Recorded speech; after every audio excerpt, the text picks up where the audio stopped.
आप सभी ने मूल पाठ का आनंद लिया। जिसे हिंदी आती है वो पढ़ सकता है, नहीं तो देख तो सकता है ना। ये आगम रखे हैं तो कोशिश किया करो, इस बहाने दर्शन हो जाते हैं। ये अक्सर दर्शन भी उत्तम है। बेशक पढ़ना नहीं आता कोई बात नहीं, कई सोचते कि कहीं यार कुछ गलत ना निकल जाए। और आपको बतला तो जिन शासन इतना सुरक्षित शासन है, अगर कुछ शब्द गलत भी निकल गए तो भी कुछ बुरा होने वाला है ही नहीं, क्योंकि हमारा जिन शासन किसी का भी बुरा करता ही नहीं, बेशर्ते भाव अच्छे हों बस। क्योंकि हमारा जिन शासन भाव प्रधान है।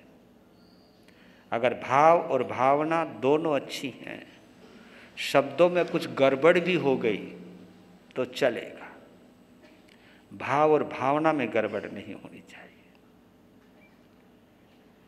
और हमें ये जरूर सोचना चाहिए कि इन अक्षरों को हम अपनी खुली आंखों से अवश्य देखें। ये भाव जितने प्रबल हों उतना अच्छा है। लीजिए, आते हैं आज 2 अध्ययन, 6वां और 7वां। इस अध्ययन के सार को 4 पंक्तियों में समझने का प्रयास करते हैं। कुछ गुंजाइश बच गई तो गीत गा लेंगे। बंधनों की कर समीक्षा, बंधनों की कर समीक्षा, स्वयं सतपथ खोजना, त्राण दे नहीं बंधु बांधव, कर्म फल को भोगना। ग्रंथियों से बच के साधो, ग्रंथियों से बच के साधो, मोह का छेदन करे, विद्याचरण से युक्त होकर, प्राण ना कोई हरे। विद्याचरण से युक्त होकर, प्राण ना कोई हरे। ये 4 लाइनों में सार है इसके अंदर। बंधनों की कर समीक्षा, स्वयं सतपथ खोजना, क्योंकि इसका नाम क्षुल्लक निर्ग्रंथीय अध्ययन है। क्षुल्लक वैसे छोटे को कहते हैं, क्योंकि इसी उत्तराध्ययन सूत्र में निर्ग्रंथ के नाम से 2 अध्ययन आते हैं। ये क्षुल्लक निर्ग्रंथीय अध्ययन है, एक महानिर्ग्रंथीय अध्ययन है अनाथी मुनि का, वो महानिर्ग्रंथीय अध्ययन है। और ये क्षुल्लक निर्ग्रंथीय अध्ययन है, यानी निग्रंथ की छोटी सी व्याख्या। वहां उदाहरण के साथ व्याख्या है, यहां निर्ग्रंथ की छोटी सी व्याख्या की गई है। वैसे ये क्षुल्लक शब्द जो है हमारी दिगंबर परंपरा में ज़्यादा प्रचलित है, क्योंकि वहाँ मुनि बनने की एक प्रक्रिया है। जैसे हमारे यहाँ तो बैरागी बनता है, बैरागी से दीक्षा दे देते हैं, लेकिन वहाँ ऐसा नहीं है। वहाँ डायरेक्ट मुनि दीक्षा नहीं होती जल्दी से।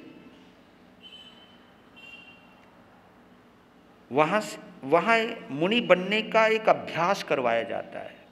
वैसे वैराग्य अवस्था में वैरागी को भी हम संत बनने का अभ्यास करवाते हैं। आजकल तो वैरागी कपड़े कुपड़े पहनने लग गए, लेकिन उपाध्याय श्री जी हैं, मैं हूँ, चाहे उपेंद्र मुनि हैं, राजेश मुनि जी हैं, इन्होंने कभी आप वाले कपड़े नहीं पहने, वैरागीपन से नहीं पहने। हमने शुरू से यही कपड़े पहना। हम 6 साल की उम्र से ये पहन रहे, आप अंदाजा लगा सकते हो, 6 साल की उम्र से हम यही वस्त्र पहन रहे। हमारे गुरुदेव घर में नहीं भेजते थे वैरागी को, पहले टिप्पण लेकर के संतों के साथ ही गोचरी को वैरागी जाते थे। तो इससे एक लाभ रहता था कि जब अपन संत बने तो अपन को कपड़े किसी ने पहनाए नहीं, हाँ, अपन ने फटाफट पहन लिए, क्योंकि अभ्यास था, नहीं तो पहनाना पड़ता है। हमारी बहनों को अगर साड़ी पहनने की नौबत आ जाए तो बड़ी परेशानी होती है तुमको, है ना, अभ्यास नहीं। तो ये हमको हमारे गुरुदेव ने शुरू से, एक तो बाना पहनने, इस कपड़े से लगाव हो जाता है हमको, क्योंकि यही पहनना है।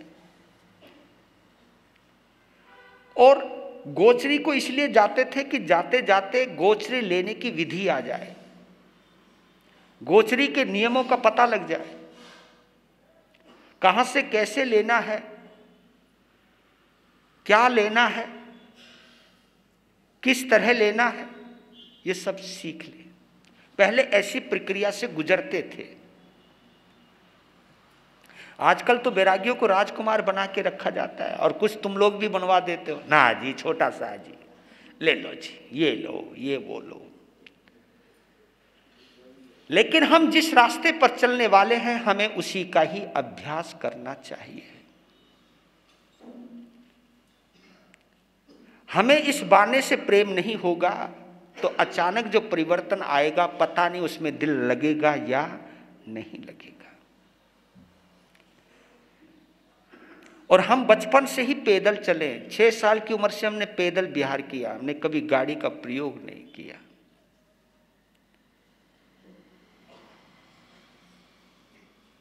तो मेरे कहने का मतलब है मुनि बनने की एक प्रक्रिया है। तो वहां पर दिगंबर परंपरा में सबसे पहले व्यक्ति ब्रह्मचारी बनता है। ब्रह्मचारी बनने का मतलब है सफेद कुर्ता पजामा और कोई ड्रेस नहीं, या धोती कुर्ता या कुर्ता पजामा, ये ड्रेस निश्चित है, वो भी सफेद। दिगंबर परंपरा की बात बता रहा हूं, सफेद धोती कुर्ता या कुर्ता पजामा। जब उसके भाव और प्रबल होते हैं तो फिर वो क्षुल्लक दीक्षा लेता है। क्षुल्लक दीक्षा में क्या होता है कि वो लंगोट में आ जाता है और ऊपर से एक चादर मिलती है उसको। ये क्षुल्लक अवस्था है दिगंबर परंपरा में। फिर उसके बाद एक ऐलक अवस्था आती है। ऐलक में क्या है, जो ऊपर चद्दर ले रखी है वो चद्दर हटा दी जाती है, वो केवल लंगोट में आ जाता है। केवल लंगोट में आना ऐलक अवस्था है। और जब मुनि बनाया जाता है तो उस वक्त वो लंगोट भी पब्लिकली में हटा दिया जाता है, तो मुनि अवस्था में आता। तो वह एक प्रक्रिया है। क्षुल्लक यानी छोटा मुनि या मुनि बनने का अभ्यास। तो यहां 2 शब्द हैं, क्षुल्लक और निर्ग्रंथ। ग्रंथ कहते हैं गांठ को, गांठ, ग्रंथ कहिए या गांठ कहिए बात एक ही है, या चाहे ग्रंथि कहिए। हमारे अंदर भी कई ग्रंथियां, ग्लैंड्स जिसको हम बोलते हैं,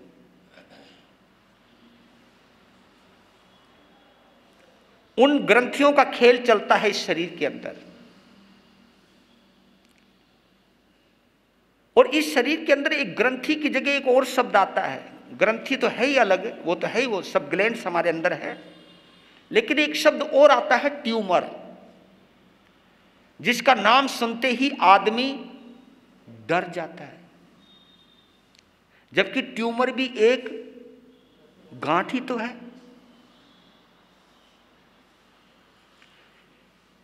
जिस फोड़े का मुंह बाहर की तरफ हो उसे हम फोड़ा कहते हैं, और जिसका मुंह अंदर की तरफ हो उसे हम ट्यूमर कहते हैं। तो आप ये समझ लीजिए, अगर डॉक्टर ये कह दे कि तुम्हारे शरीर में ट्यूमर है तो दहशत हो जाती है। तो भगवान महावीर ने कहा है कि शरीर के ट्यूमर का शायद इलाज हो भी जाए,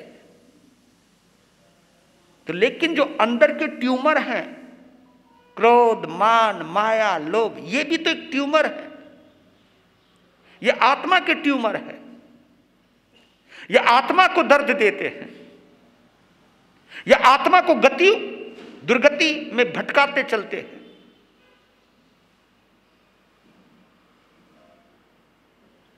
आत्मा को जन्म मरण को मजबूर कर देते ये ट्यूमर।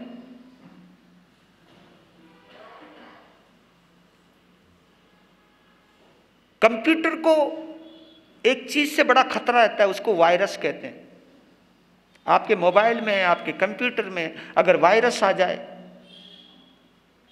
तो वो बंद हो जाता है, या वो स्मूथली काम नहीं करता है, खुलता नहीं है, हैंग हो जाता है। हैंग, हाँ।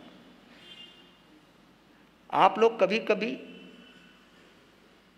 धर्म के मामले में भी हैंग हो जाते हो। हाँ, हम कहते जी समाइक करनी है तो मालूम आपका एक्शन क्या था है? ये जो अवस्था, ये हैंग की अवस्था है। आदमी एकदम सोच करके, महाराज जी ने बोल क्या दिया, अच्छा ये भी छोड़ना पड़ेगा।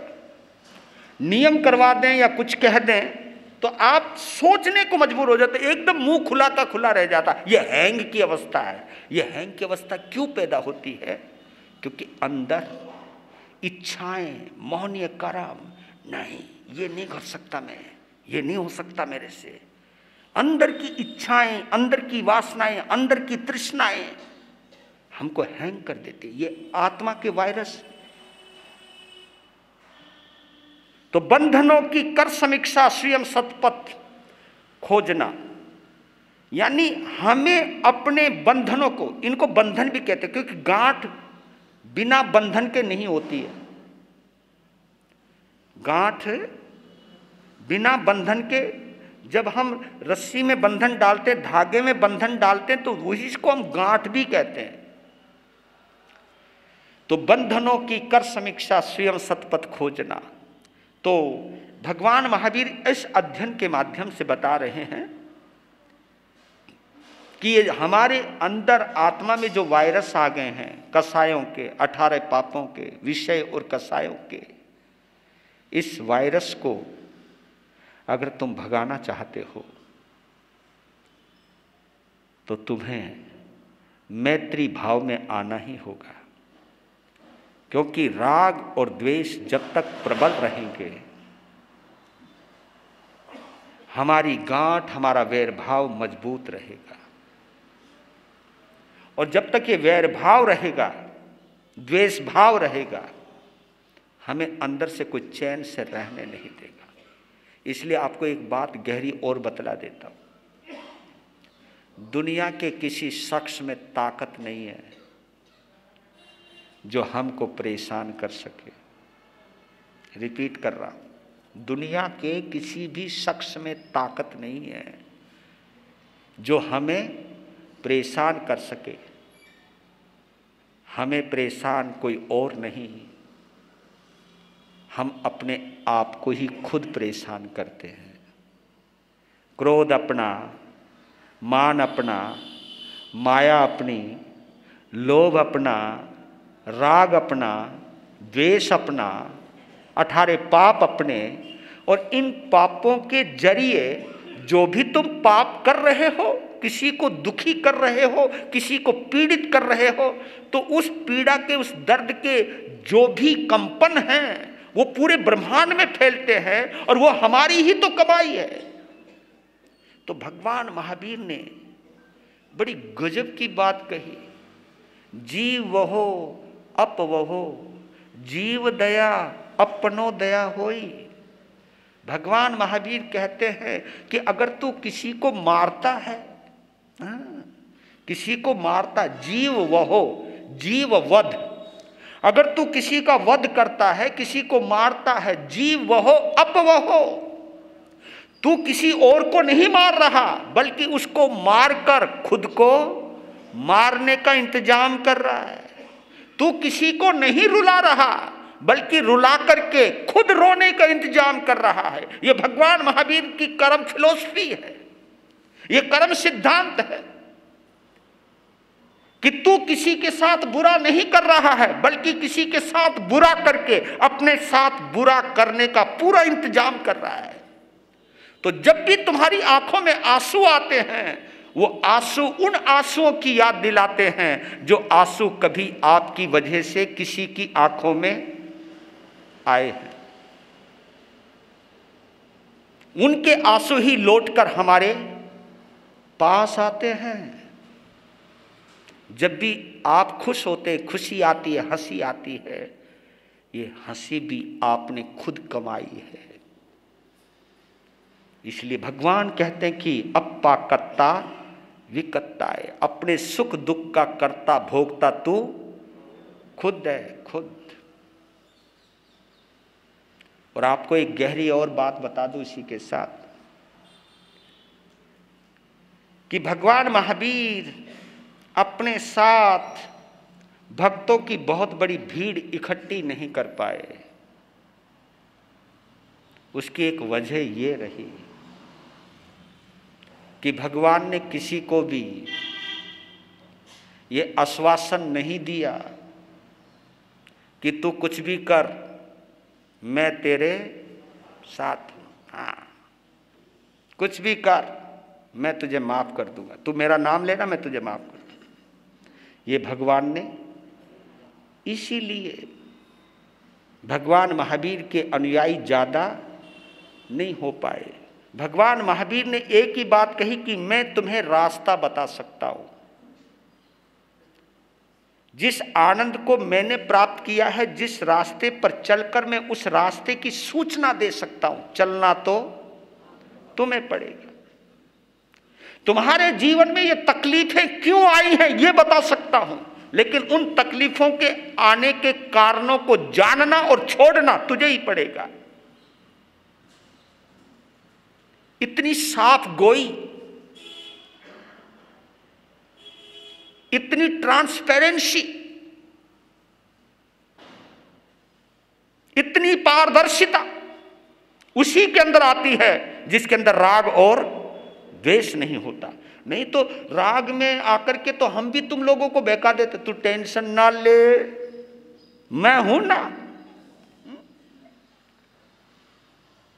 आज जन्म पत्री ले आइए, मैं देख के बता दूंगा। ये हम बोल देते। और मैं जिन जिन को इतना आश्वासन देता चला जाऊंगा, तू टेंशन मत ले, मैं तेरे साथ हूं, मैं तेरे लिए ये कर दूंगा, वो कर दूंगा। आप कहोगे यार धन्य हो महाराज, इतना बढ़िया महाराज, वो असली महावीर तो यही है। लेकिन आप ये मत सोचना, अगर संत ये बोल रहा है तो इस बाने को पहनकर, यानी भगवान का बाना पहनकर के भगवान का ही अपमान कर रहा है।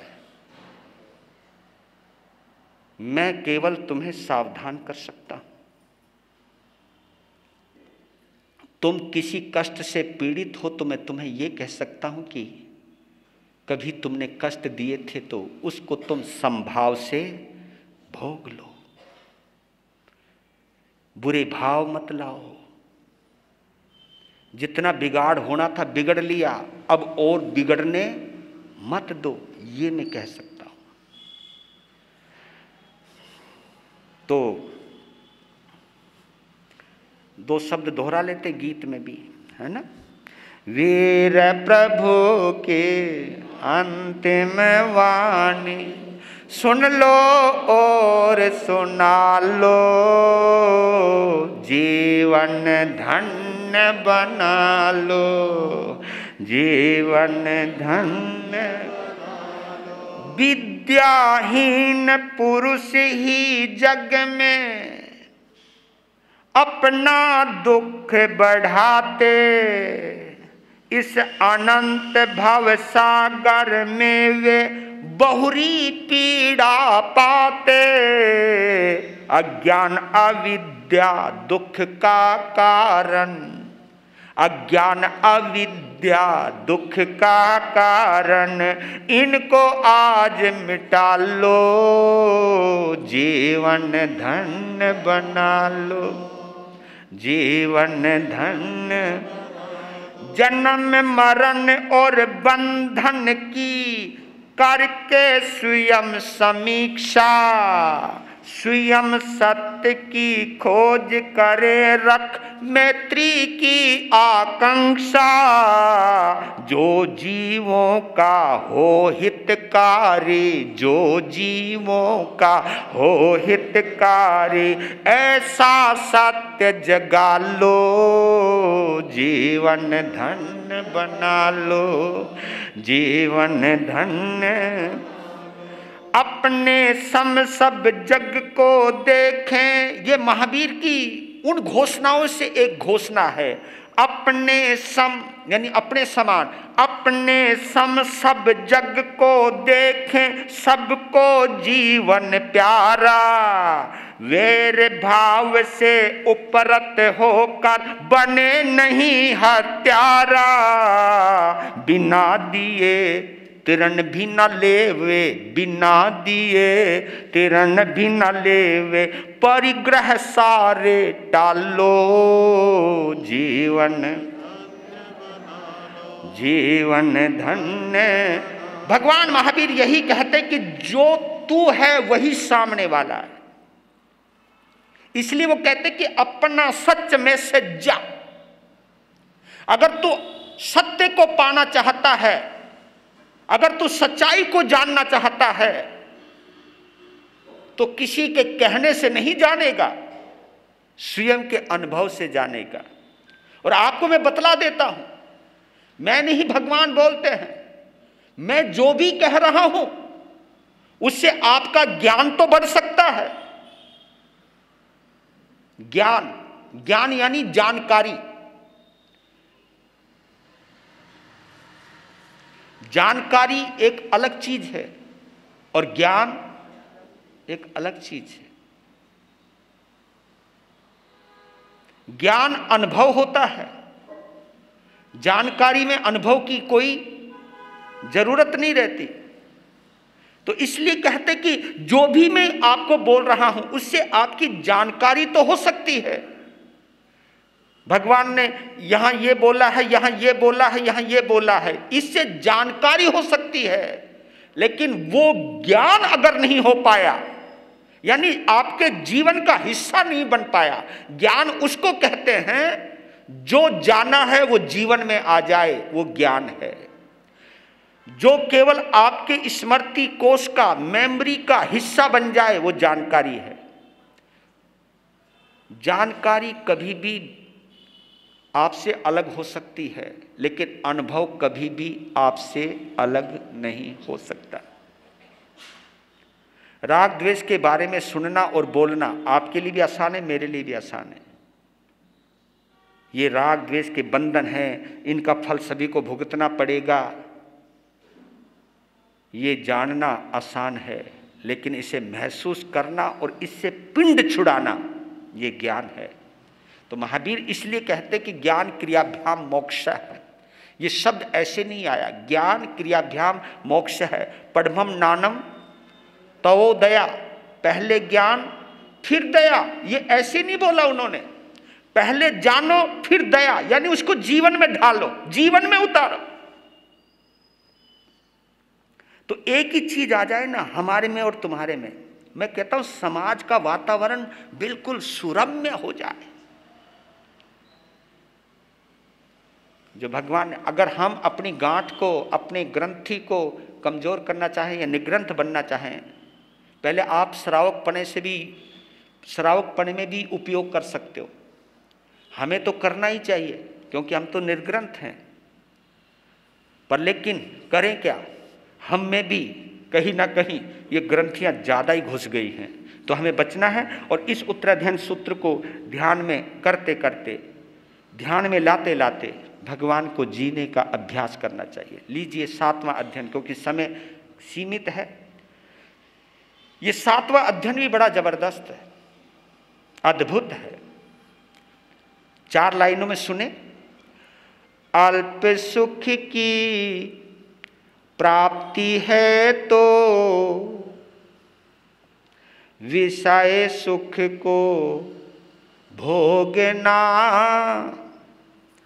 मानो मनुज के मूल को ही नष्ट करके छोड़ना।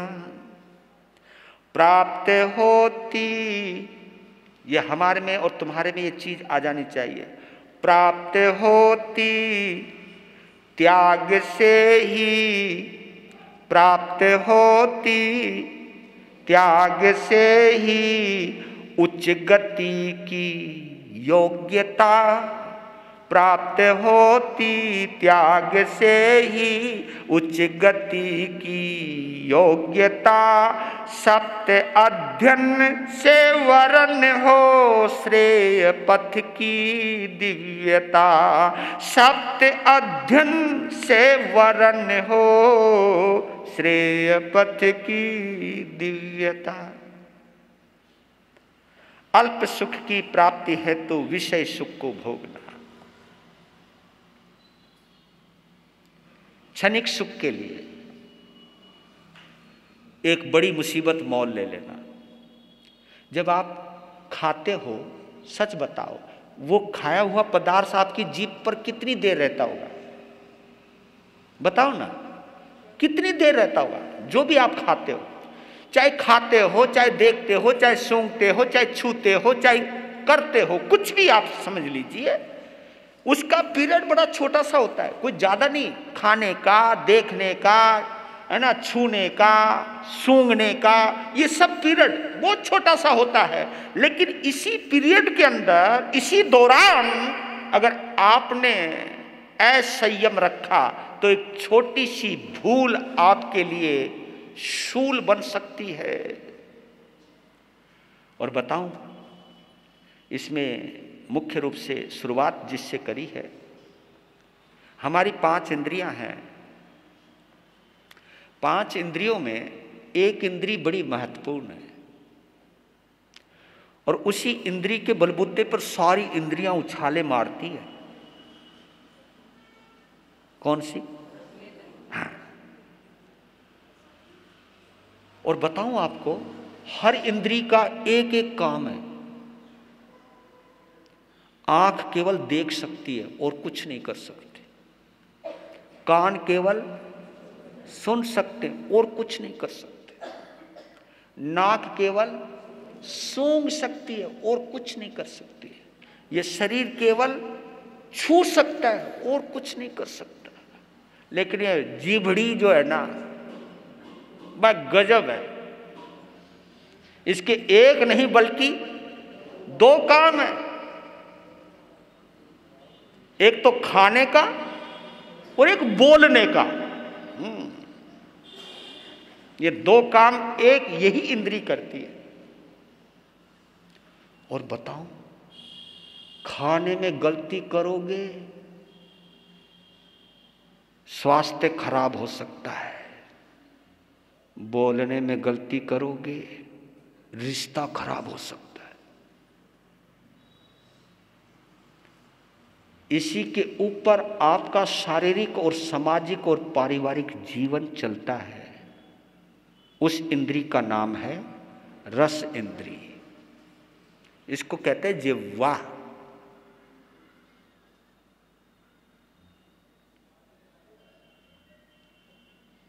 और इस समाज में शेष 4 इंद्रियों ने इतना जुल्म नहीं मचाया जितना जुल्म वह कमाल कर रखा।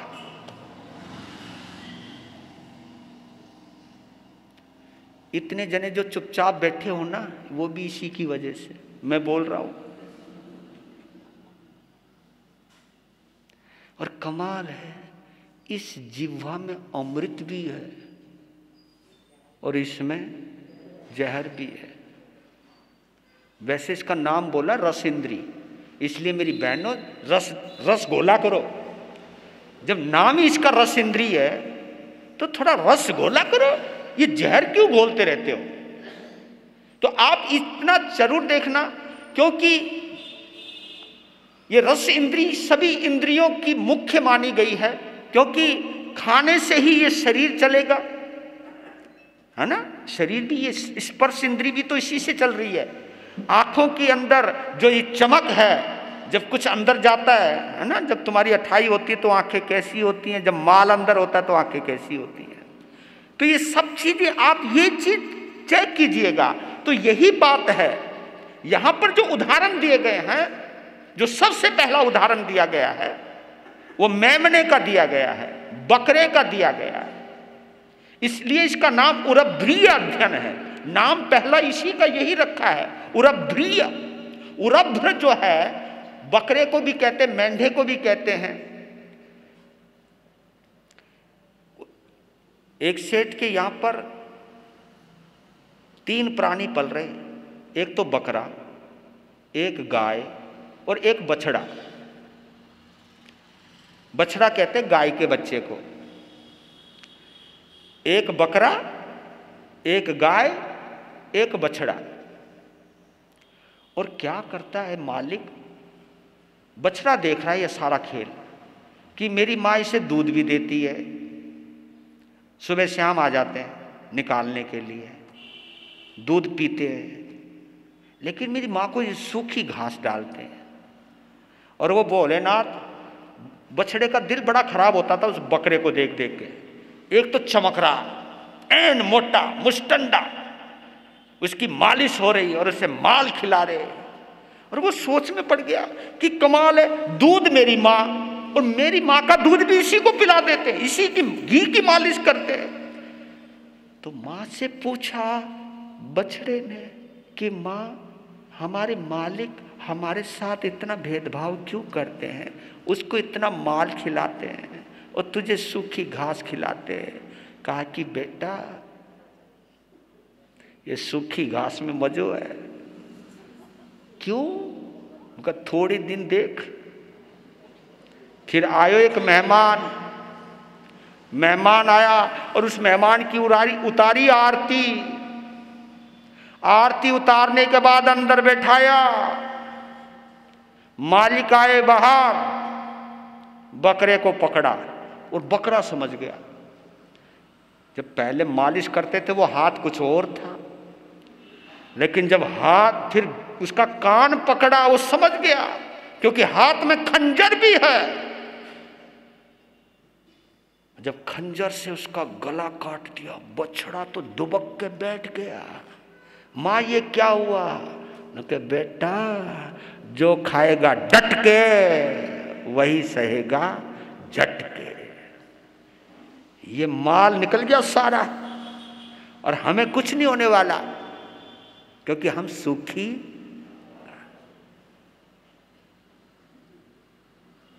इसलिए कहता हूं कभी कभी आई बिल कर लिया करो।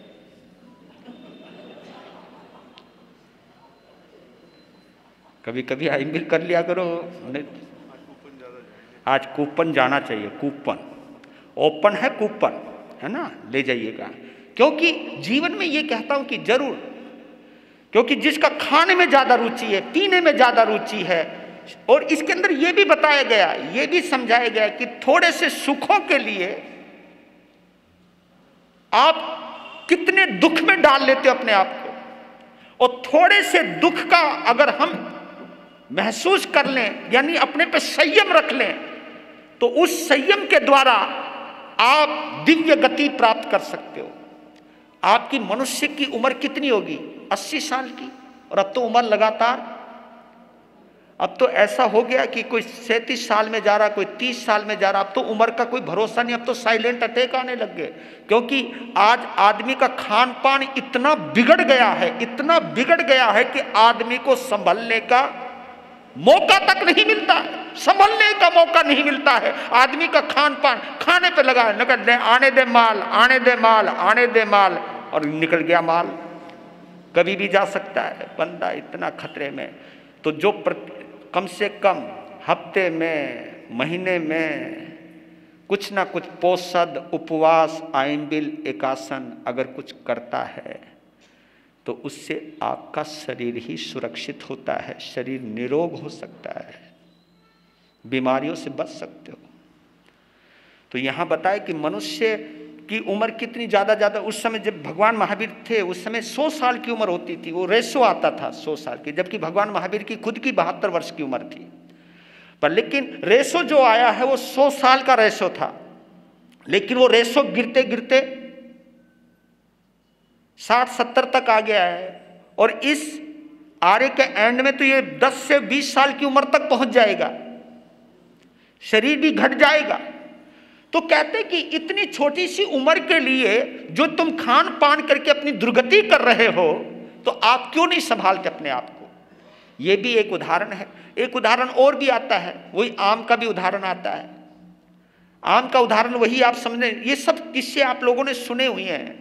राजा बीमार हुआ, वैद्य ने निदान किया कि इनको एलर्जी है आम से, आम इस समय तो मैंने इलाज कर दूंगा, इस समय पकड़ में आ गए हैं, संभल जाएंगे, लेकिन ये जिंदगी भर के लिए नियम लेना पड़ेगा इनको कि जिंदगी में कभी आम नहीं खाना। वो स्वस्थ भी हो गया, मस्त भी हो गया, घूमने गया, बाघ आया, धूप लगी, छाया में लेटा, संयोग से ऐसा जिस पेड़ के नीचे लेटा वो पेड़ आम का। और जब आदमी लेटता है तो नजर कहाँ जाती है बताओ? ऊपर। ऊपर देखा पीले पीले। और मैं बताऊं, जिनको पीने का भी शौक होता है ना, वो नियम भी ले लें, लेकिन कभी कभी बोतल सामने आ जाती है, एक बार मुंह में जी समझ आया। अच्छा ऐसा मत करो। कई लोग मुझे कहते कि महाराज तुम ऐसा करते जैसे तुमको अनुभव है। भैया मैं तो 12 साल की उम्र में बन गया था, मुझे तो क्या अनुभव होगा, तो तुम खुद सोच लीजिएगा। पर लेकिन देखा है, लोगों को देखा है, तो जैसे आम देखा,